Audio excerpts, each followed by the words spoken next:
Hello, everyone. Welcome to Start the Week with Spencer. This is Doman International's webinar that we have once a week at the same time every week. And parents join from around the world, parents of children with special needs, and they join with their biggest and most important questions. Right now, wherever you are in the world, whether you're watching this right now on Facebook, Instagram, or YouTube, feel free to type your questions into the chat box. We might do a bit of a shorter episode today. We might just be here for 30 minutes. So get your questions in quickly and early, and we will get to them as quickly as possible. Now, today I'm in Doman International's European campus, which is in the heart of Tuscany in Italy. And so I thought it might be a good use of our time for me to show you a little bit of what our offices look like. Talk a little bit about what the experience is like for a family coming to Doman International, show you some of the programs and equipment that we have around here, and of course, take your questions as we always do. So maybe a couple of quick announcements before we do that. So just to give you an idea of some of our upcoming trips. So we'll be back here at our European headquarters in Italy in January. So that'll be our next trip here. Our headquarters in Philadelphia in the United States, we have appointments available throughout the year. And Colleen, do you happen to know when's our next available appointment in Philadelphia? December, I think 1st or 3rd, December 1st. December 1st. Okay, so about a month away. So if you're interested in an appointment in Philadelphia, that's the next available date. We'll be in California the first week of December as well, if you're interested in coming to see us there. In November, in the middle of the month, we're going to be doing appointments in New Delhi and Bangalore, India, and also in Dubai as well for the first time, which is very exciting. And in February, we're going to be doing appointments in Australia and New Zealand. And in March, we'll be in Serbia and in Croatia. So that's our lineup of upcoming trips. And if you type a message into the comments box, if you want to touch base with Colleen and ask her questions, she'll be happy to jump on a call with you and answer any questions you have. Colleen, anything else you want to add about upcoming appointments, trips? Well, that we will be back in Italy in January. And we're currently scheduling for the January 19th and then January 22nd. But I believe the last appointment dates are already full. So I do want parents to keep that in mind. Even though January feels like a long way away, we have many families who do plan well in advance. So if you are interested in coming to see us in Italy in January, let's talk as soon as possible so that we can get that situated for you. There's Wonderful. A lot to do in between too. So it's not like you register for the appointment and then just sit at home twiddling your thumbs, hoping the day will go fast, Yeah, absolutely. So maybe before I kind of take you around our European offices and show them to you, I wanted to say a few words on why Doman International is headquartered in specific countries. Sometimes people will say, why are you in Italy? Why are you in Serbia? Why are you in New Zealand? What a funny combination of different countries. And actually, every place that Doman International goes to, we go to for really one underlying reason, which is where are our families, right? There are certain countries or regions of the world where we have large numbers of families who want us to come to that region, and that's why we go there. So that's why we go to Italy and New Zealand and Serbia, for example. Now, in our experience, there are really three ways, at least that I can think of, why we have large numbers of families in certain countries. And I think it's worth actually taking a minute explaining why that is. So first of all, in some regions, the word just spreads quickly about our work. And that, for example, we are in India because parents spread the word about our work. They talk to other parents about it. And so we've, for that reason, have a large number of families in India on our program. So the first is just word of mouth, and that happens in certain countries. The second reason is generous donors who donate for scholarships for families. So, for example, we go to New Zealand every year because a wonderful organization called BICT, which stands for the Brain Injured Children's Trust, donates money to help families in New Zealand access the Doman program.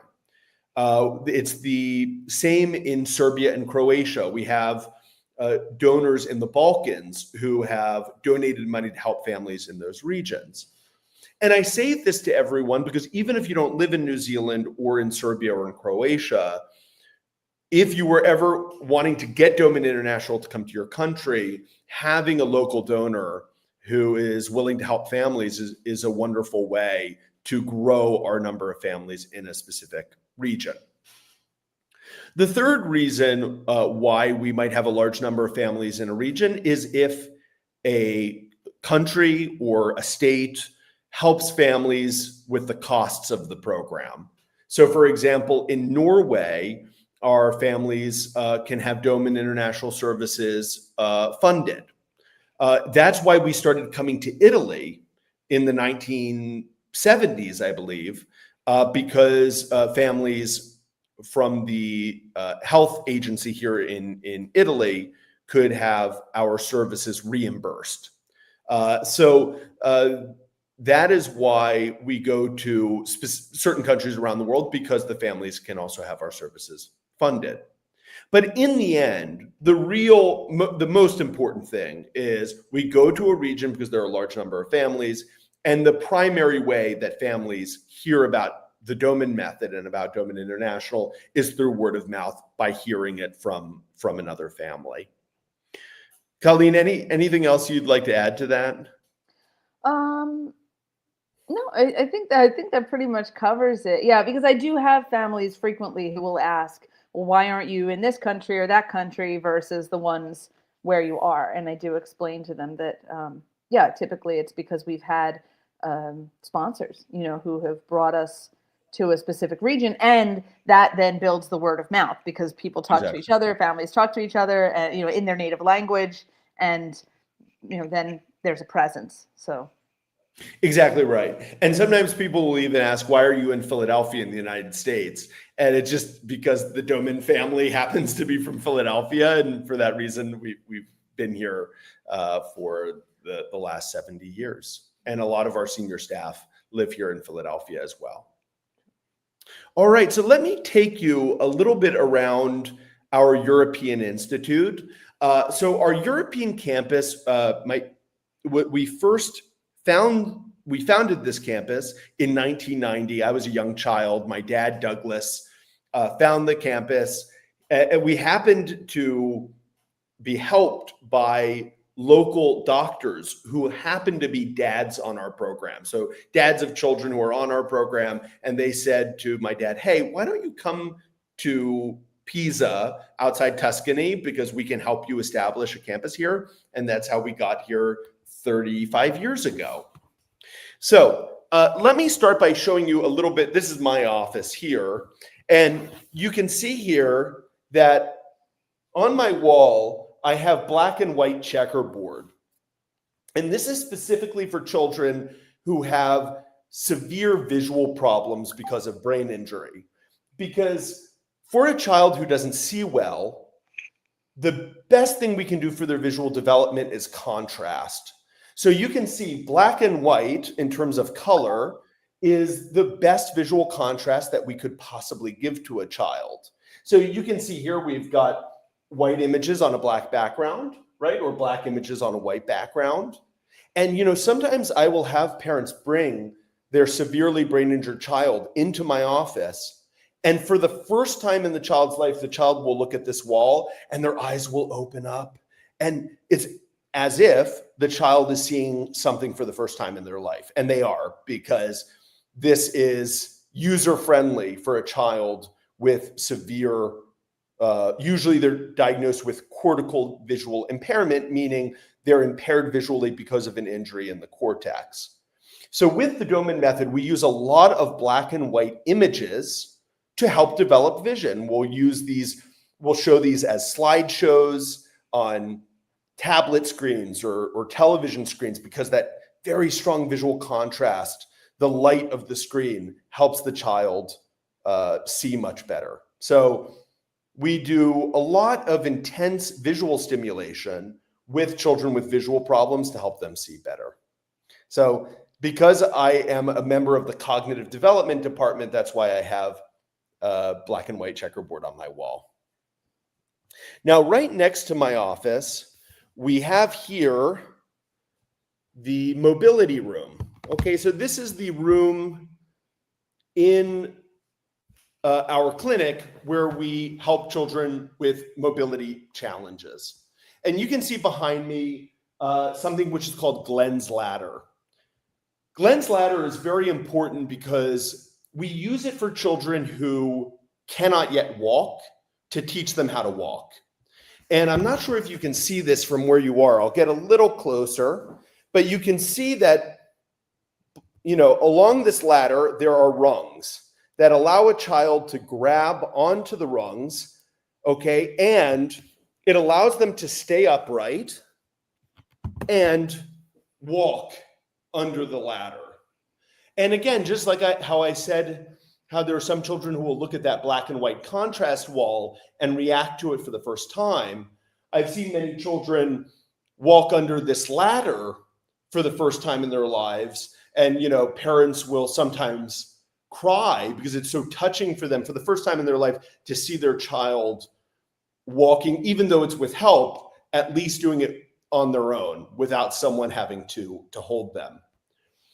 Every piece of equipment that's used in the Doman method is what we call self-eliminating, meaning it's been created to help a child develop to a point that they no longer need it, right? So once a child learns to walk under Glenn's ladder, they no longer need it, right? And parents, even at a certain point, can give it away. Maybe they give it away to another family who needs it, because that's the goal of the program. Self-eliminating is the opposite of dependency, right? There are many different therapies out there, or equipment made for people with special needs that creates dependency, meaning the person needs that piece of equipment to do something.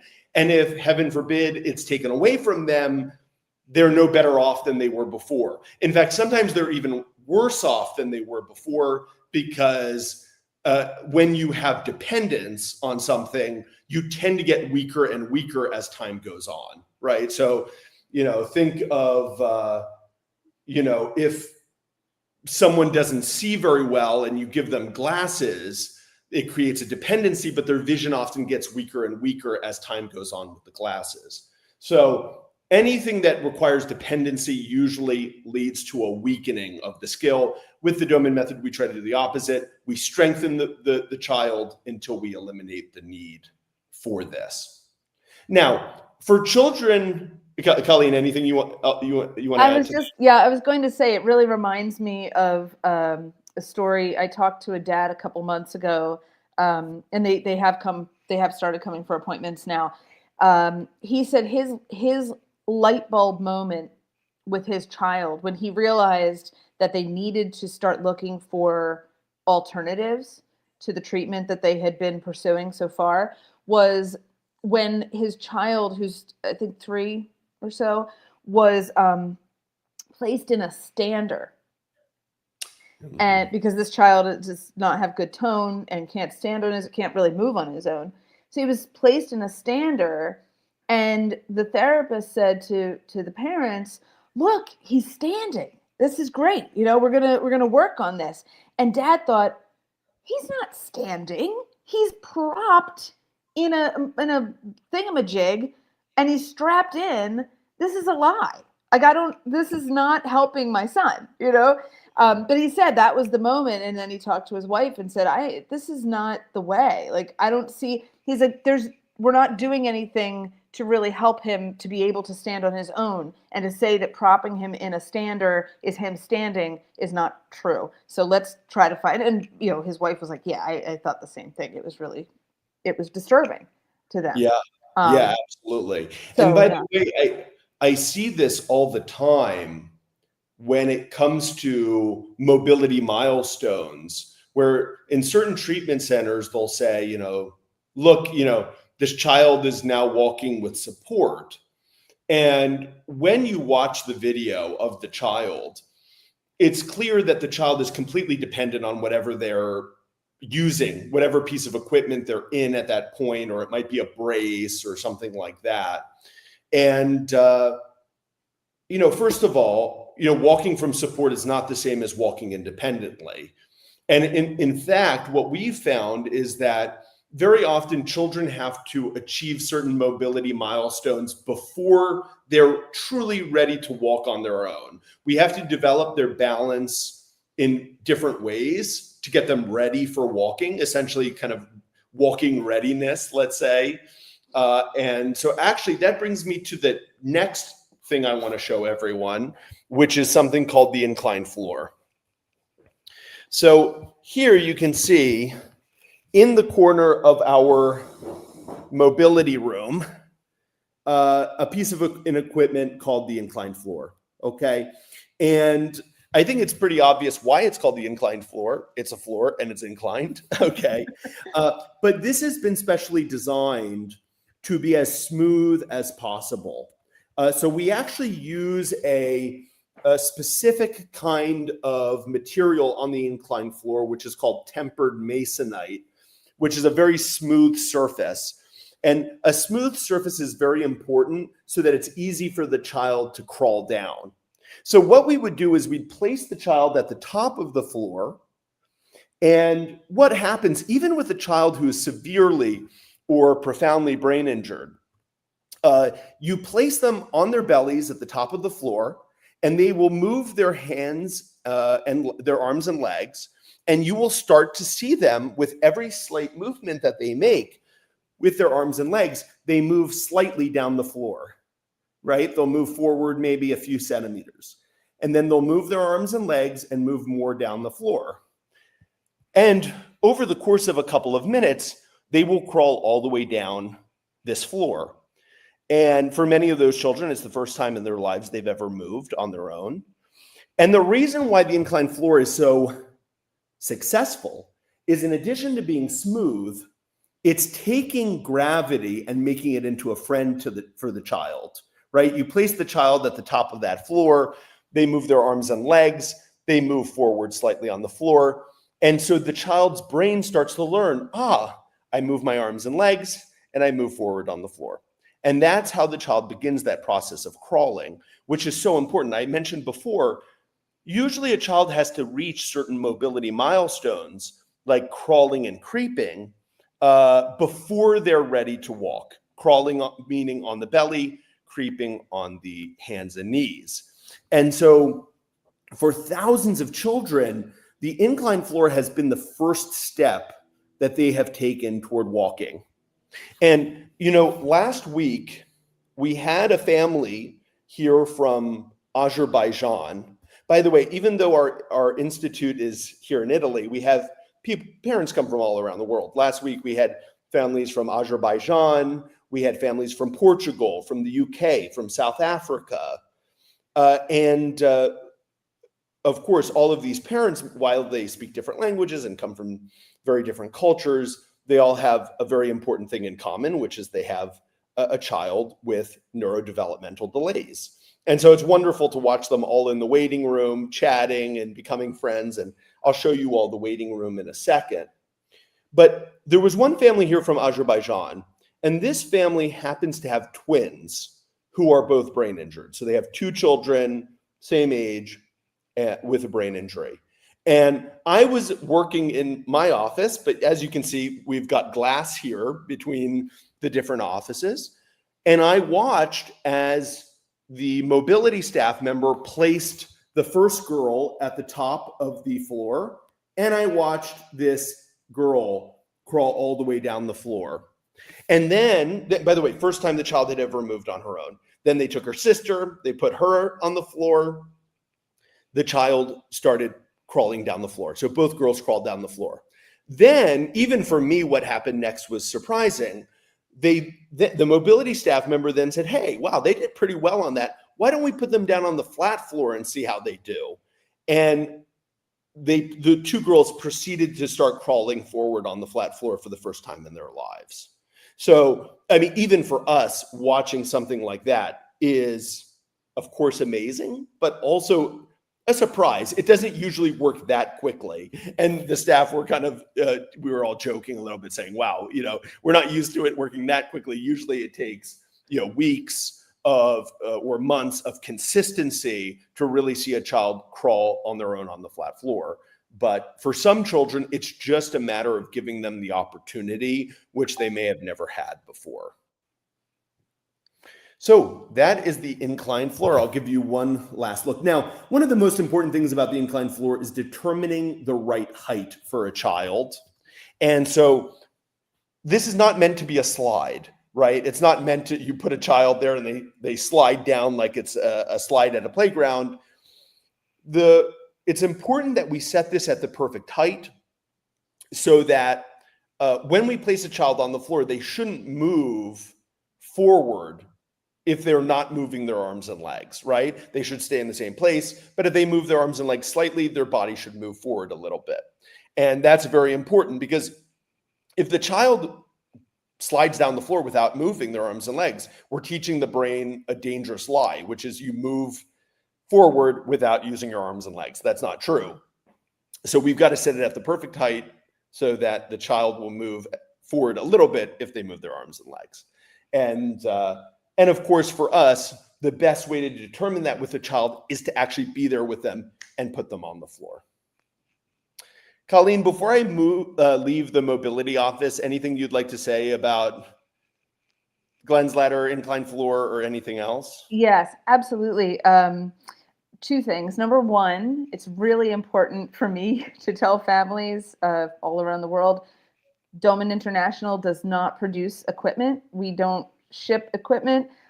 We have found over the years that it is much better and more cost effective for our families to take the plans that we have, which we provide for families in the program. They're also in a number of our books. And you can take those to any handy person. I mean, if there's somebody in your family who likes to build, or someone in your hometown who likes, who's a carpenter or whatever, much better to have those things made at home, because they are heavy and they're big. So, and you can also scale them to your own, home. My father, when my parents took the course with Glenn when I was 4, my father loves to build, and he was very excited by the brachiation ladder, by Glenn's ladder. He, for us to swing on it, because that's good too, another thing. But he built a huge one out in our backyard, and we were terrified of it. It was massive, and the weather in Pennsylvania isn't always conducive to being on, monkey bars outside. So he ended up cutting the measurements in half and building one in our family room. And that got constant use. We were on that all the time. And so that's another benefit to building your own, is that you can scale it to your home. And we've even had families, right, Spencer, in very small apartments and things, who have done really creative things with, suspending it from the ceiling, like all kinds of. Oh, absolutely. Yeah. Even this ladder, which you can see is standing on its own, there are different ways of creating them. For example, a ladder that is held with brackets into the wall. So we can help families by providing them with the instructions to create them. Yeah, going back to our conversation about children with special needs being given things that create dependency, Haley is saying, yes, that's how I feel about language devices. And I agree with you, Haley, to a large degree. A lot of devices, AAC devices, are created and can create dependency. Yeah, because children are very smart, and they're very good at figuring out cause and effect. And if they can find an easier way to do something, they will usually resort to that, right? So if there's a tablet application that you can just hit a button and it says cookies anytime you want cookies. Yeah, I mean, many children would rather do that than say cookies if it's difficult for them to speak. And so some communication devices do create dependency. All right, so that is the mobility room. You can get a sense a bit there of the greenery of the campus. October is a nice time of year here. Okay, so now I'm walking through the clinic, and I just want to quickly show you our waiting room.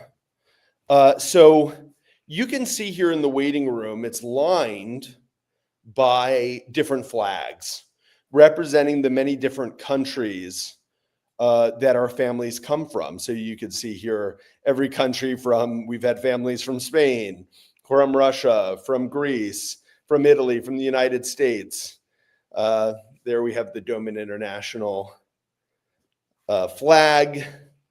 There we even have Switzerland and India, Ireland and the UK. So we've had families come here from basically every European, Middle Eastern country, even from parts of Africa and Asia. And one of the best things about that parents actually say to us about coming here for an appointment is that in addition, of course, to getting a customized treatment program for their child, is a lot of parents say just sitting in the waiting room with the other parents is very special, because very often they're parents who are very like-minded, parents who are looking for answers for their children and willing to do anything to help their kids. And so many parents have told me that they really feel a sense of community and a bond with the other parents that they meet here. Now, I'll just show a couple of photos that we have here on the wall. Wasn't planning to do this, but it's just too good to pass up on. So here you can see my grandfather, Glenn Doman, and he's lecturing. This photo was taken in Philadelphia. And I think really doing what he loved most, which was teaching parents. And he would happily lecture for hours and hours a day. He very often would show up to a lecture, and one of the other staff, like my parents, have told me this many times, they were his assistants when he was teaching. Very often he'd show up at the beginning of the day. He'd say to my mom or dad, "What am I talking about today?"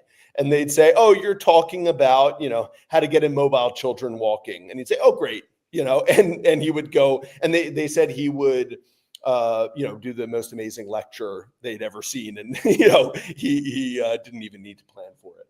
So, there he is teaching.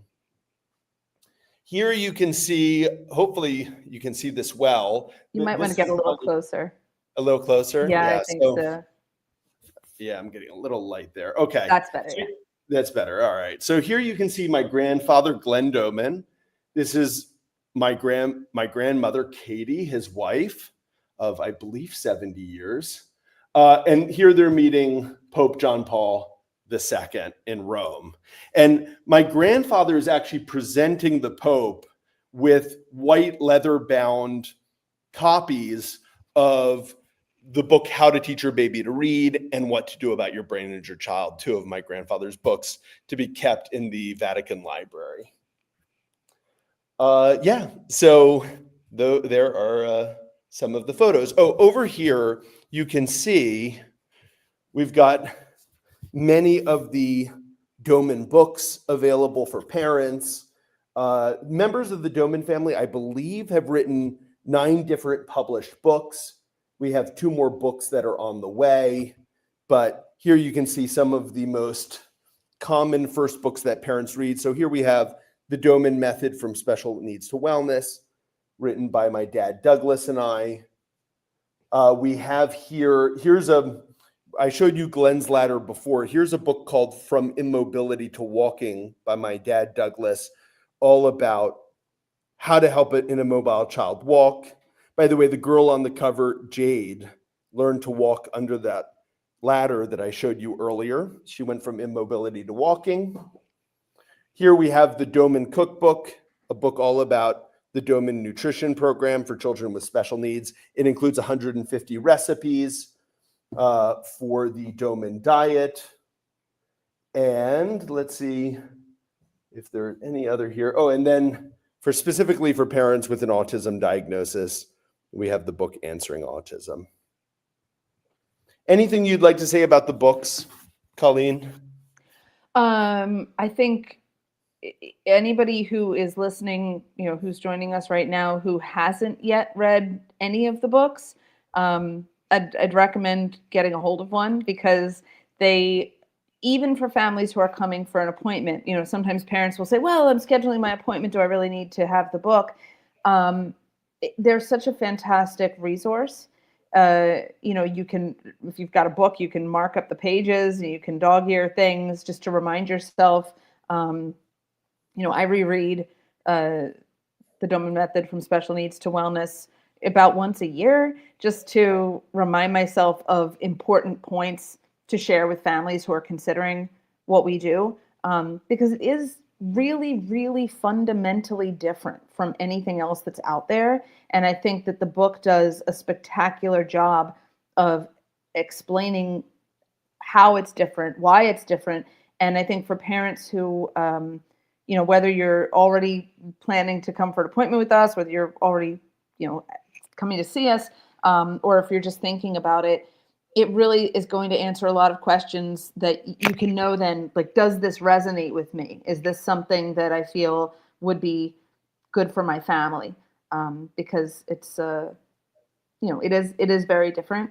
But it's not a magic pill, but it is just the whole way of look. I feel like a parent who reads this book, even if they never ever come to see us, is going to have a completely different and beneficial perspective on their kid and their kid's potential than if they hadn't read that book. So that's my feeling. Yeah, I absolutely agree. Colleen, because we're running short on time, did we get any pre-submitted questions this week? Oh, we didn't actually. We did not. No, I looked at that earlier.